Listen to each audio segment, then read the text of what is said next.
안녕하세요, 스타워커입니다. 114번째 영상이네요. 많이도 찍었네. 늘 그렇듯이 멤버십 문의는 게시글과 댓글이 있으니까 언제든 주시고요.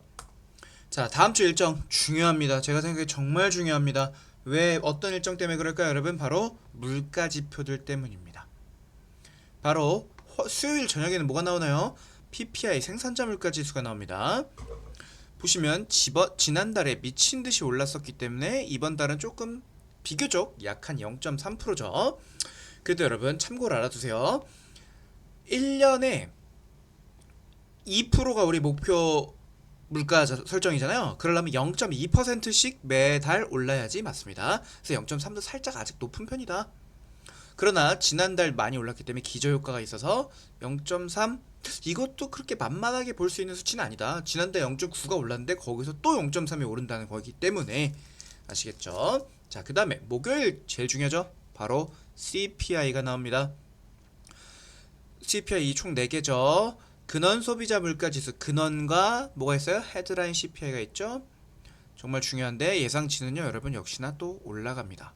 지난달에 YOY로 1년 전 대비 2.7 올랐는데 이번에 2.9 오를 거라 보고 있어요. 그래서 여러분 만약에 2.9보다 낮으면 매우 랠리가 나올 가능성이 매우 높습니다. 그리고 신규 실업수당 청구 건수도 예상치보다 조금 높게 나와서 고용이 안 좋다라는 분위기. 즉 지금 뭐예요? 물가는 낮을수록 좋고요. 경기 지표랑 고용 지표는 나쁠수록 좋다. Bad is good 국면이다. 아시겠죠? 그래서 이런 국면이라는 거 현재. 자, 그래서 수요일 목요일날 나오는 두 물가 지표가 낮게 나오는 게 핵심이다. 고용 지표보다는 물가가 조금 더 낮은 게 더 중요하다. 그리고 금요일날은 그렇게 막 중요치 않지만 미시건대에서 예상하는 인플레이션 기대치 예상치 나오죠. 소비자 기대지수, 이 심리지수 두 개보다는 여전히 이 두 가지 기대치 예상치가 더 중요합니다. 그래서 다음 주는 눈여겨봐야 됩니다. 자, 지난주에 나왔던 논팜 페이롤이죠. 네, 여러분 제가 늘 말씀드리지만 논팜 페이롤은 별로 그렇게 정확한 지표가 아닙니다.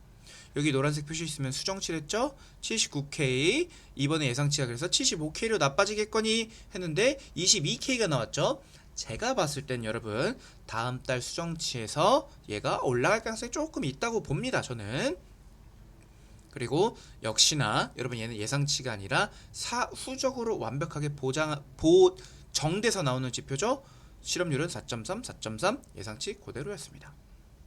됐죠? 얘도 좀 많이 낮았어. 그래서 이게 시장에서 큰 영향을 갖고 왔던 겁니다. 그리고 여기 보시면 US employees 노동자들이죠. Non-farm payroll 수치를 보니까 점점점 낮아지는 추세인 것은 맞아 보입니다. 자, 그러나 여러분 좀 신경 쓰셔야 될 게 8월 지표는 원래 부정확한 경우가 굉장히 많다고 합니다. 보시면 여기서 September 요쯤이네 요쯤. 그죠? 또 어디 있을까? 요쯤이네. 그래서 여러분 8월 지표가 왜냐면 왜 그럴까요? 여러분 휴가를 많이 가기 때문에 응답률이 매우 떨어지고요. 부정확하다고 합니다. 저는 그 영향 분명히 있다고 봅니다. 다시 수정될 가능성이 있다고 봐요. 다음 달 발표 나올 때 22K에서 몇으로 올라가는지 한번 보세요. 그래서 고용지표가 무너지고 있는 것처럼 보이지만 그래도 이게 엄청나게 무너지는 건 아닐 수도 있다. 그렇게 생각하시면 될 것 같습니다. 왜? 이 지표가 갖고 있는 한계가 명확하기 때문이다. 응답률이 이번에도 매우 구렸습니다. 휴가 때문에. 그래서 나오자마자 여러분 지난주 내내 떨어진 것도 맞아. 하지만 금요일날 지표 보고 훅 떨어졌죠. 훅 떨어졌죠. 보시면 이제 미국 2년채 금리는 3.5, 10년채 국리는 이제 4.1, 4.0 요 정도 레벨에서 지금 무너져 있다. 근데 여러분 이렇게 완만하게 내려가는 건 좋아. 근데 이렇게 훅 내려갔다는 뜻은 뭐예요, 여러분? 시장이 쫄았다는 뜻입니다. 쫄았다는 뜻은 뭐예요? 쫄았다는 뜻은 침체 우려를 반영하고 있다. 야, 이거 고용이 생각보다 많이 무너지네. 침체 오는 거 아니야? 라는 그 심리가 여기 국채 시장에서 나왔다고 보시면 될 것 같습니다. 아시겠죠?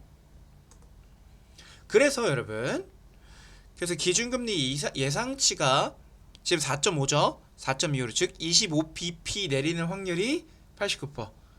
9월 17일 FOMC에서는 거의 내린다고 보는 게 여러분 확정됐다고 보셔도 됩니다.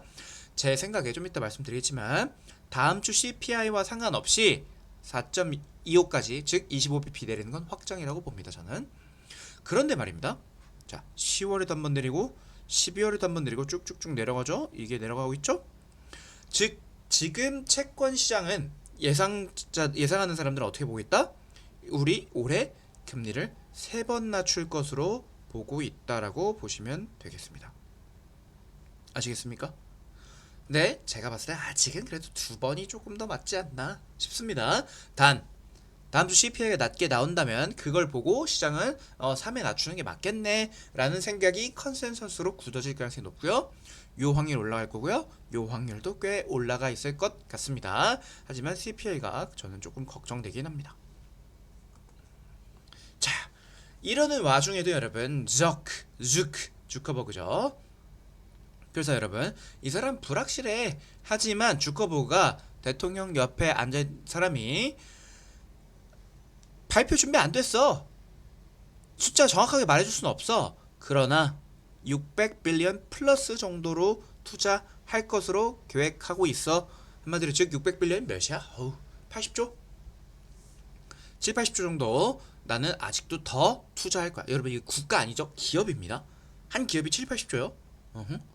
삼성전자 1년 매출이 영업이익이 몇 퍼? 한 40조 나옵니다. 그 한마디로 뭐예요? 내가 삼성전자가 1년 내내 번 걸 꼬라 박아도 주커버그가 메타가 AI 섹터 하나에만 투자하는 금액을 못 따라잡는다는 얘기입니다. 엄청난 금액이죠. 그리고 이제 하나의 김경환 애널리스트 중국 담당이시죠. 이분이 퍼온 것도 보시면 결국 TSMC와 이제 엔비디아의 다음 반도체 블랙웰 다음이 뭐예요? 루빈이죠. 루빈이 결국 또 TSMC와 관계를 맺어서 잘 할 거라고 보고 있습니다. 그리고 당연히 생산은 TSMC가 할 거고요. 그 다음 뭐 실리콘인데 SIC가 그래서 이런 기술을 더 본격적으로 개발시켜서 발전시킬 거다고 보는 겁니다. 결국 한마디로 뭐예요? TSMC랑 엔비디아가 아직도 다 해먹을 것이다. 왜? 결국 이 주커버그가 투자한다는 금액 뭐야? 이거 다 엔비디아 반도체 사겠다는 얘기랑 거의 똑같은 말입니다. 자, 그 다음에 오픈 AI 저 GPT죠. 알트만이죠. 이것도 보세요. 단위가 뭐야? 1000억 달러야. 그럼 여러분 이거 뭐야? 지금 150조입니다. 29년까지 앞으로 4년간 150조 쓸 거야. 둘이 미친 듯이 투자하죠. 미친 듯이죠. 그래서 여러분 이 섹터 AI 섹터의 수요는 절대 죽지 않는다. 여전히 다 공격적으로 투자할 것이다. 그리고 그거의 최고 수혜주는 누구야? 엔비디아, TSMC, 브로드컴 정도. 거기에 하이닉스, 마이크론, 삼성전자 까지 여기까지다. AMD도 낄까 말까 한 정도다. 그래서 이 섹터들 그리고 여러분 AI 섹터 자체가 잘 나가면 당연히 여러분 팔란티어 같은 주식도 당연히 좋습니다. 오라클도 마찬가지고요. 메타 같은 경우도 마찬가지입니다. 서버 빌려줘야 되죠. 자, 그래서 오늘 결론은 여러분 이겁니다. 고용지표가 무너지고 있어. 그거는 팩트인 것 같아. 그러나 논팜 페이롤 같은 건요 굉장히 부정확한 지표로 유명합니다. 실업률 자체는 예상치로 나왔잖아. 그치? 그래서 논밤 페이롤 너무 구린데 큰일 난 거야. 침체 오는 거 아니야? 라고 쫄아서 목요일날 오르다가 떨어진 거거든요. 근데 저는 그렇게 생각하지 않습니다. 더 봐야 합니다. 아시겠죠? 자, 그래서 아직 저는 침체까지 올 정도는 아니라고 보고요. 금리 내려주면 침체 안 온다고 봅니다. 자, 그래서 9월 FOMC 이제 50bp 내려야 된다는 얘기 슬슬 나오죠. 금요일날 지표들 보고. 근데 여러분 저는 그래도 여전히 25bp 낮추는 게 맞다고 봅니다. 기준금리 하락기는 맞습니다. 그래도 계속 쭉쭉쭉 떨어질 시기입니다. 근데 한 번에 빅 스텝을 밟는다? 50bp를 내린다? 그건 아니라고 봅니다. 그래서 저는 여러분 금요일날 오르다가 빠졌잖아. 뭐야? 좋다. 나쁘게 나왔다. 좋다. 사. 기준금리 확 침체 아니야 이거? 라고 떨어진 거거든요. 이번에 떨어지면 여러분 이거 매수 기회로 사용해야 됩니다. 여러분 참고로 알아두세요. 침체가 올 것 같아서 금리가 처음에는 빠집니다. 그러면 시장이 순간 쫄아서 주가 시장도 빠집니다. 그러나 돈이 점점 풀리면서 돈이 모아집니다. 그래서 여러분 이거를 매수 기회로 이번 기회를 삼으셔야 된다는 겁니다. 자, 3번. 자, 결국 제가 봤을 때 내년 두 가지입니다. 내년에 뭐가 좋아질 거야? 라는 걸 시장 사람들이 알게 되고 결국 연말 랠리는요 강력하게 나올 것으로 보고 있습니다.